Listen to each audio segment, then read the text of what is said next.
국민 여러분, 안녕하십니까? 여기는 대한민국 대표 정치 전문 플랫폼 한국정치TV입니다. 이재명 민주당 대표가 8월 17일 백현동 개발 사업 관련 비리 의혹의 피의자로 검찰에 소환돼 조사를 받았습니다. 이 사건과 관련해서 앞으로 예상되는 수순은 검찰의 이재명 대표에 대한 체포영장 청구, 법원의 체포동의안 국회 발송, 국회의 체포동의안 표결 등입니다. 법원이 보낸 체포동의안이 표결되면 이재명 대표는 법원에 출석해 구속적부심을 받아야 합니다. 여기서 법원의 구속영장이 발부되면 이재명 대표는 검찰에 체포돼 구속 상태로 조사를 받게 됩니다. 문제는 이재명 대표에 대한 검찰과 법원의 판단이 어떻게 나올 것이냐 하는 점입니다. 이에 대해 한국정치TV는 우리나라 국민들을 대상으로 실시한 여론조사 결과를 살펴보았습니다. 2023년 8월 25일 기준으로 국민들이 이재명 대표에 대한 유죄, 무죄 판단을 어떻게 하고 있는지를 조사한 여론조사 결과는 다음과 같습니다. 리얼미터 7월 20일에서 22일 전국 성인 남녀 1014명 대상으로 실시 유죄 응답 46.4%, 무죄 응답 43.6%. 한국갤럽 2023년 7월 20에서 22일 전국 성인 남녀 1000명 대상으로 실시 유죄 응답 47%, 무죄 응답 43%.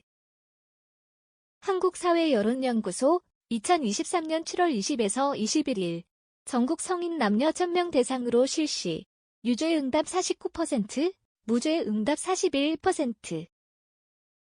위의 조사 결과를 보면 이재명 대표에 대한 국민들의 유죄, 무죄 판단이 팽팽하게 맞서고 있는 것으로 나타났습니다.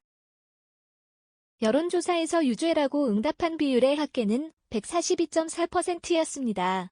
무죄라고 응답한 비율의 합계는 127.6%였습니다. 유죄라는 응답이 무죄라는 응답보다 14.8% 많았습니다.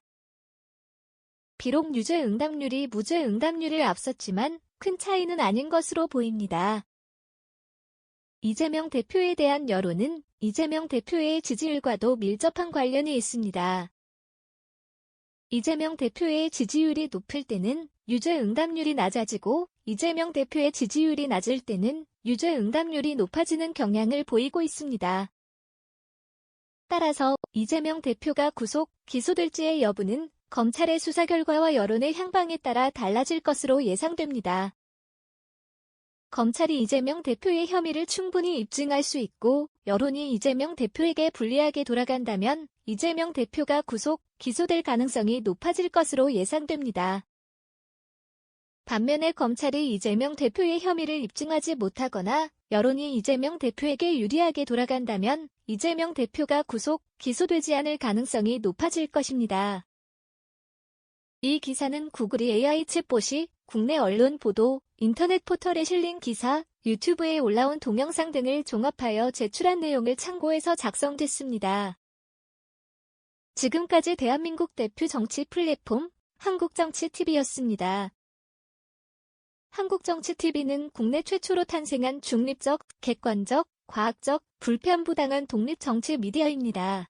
여러분의 구독과 알림, 자발적인 후원은 채널의 제작과 운영에 큰 힘이 됩니다.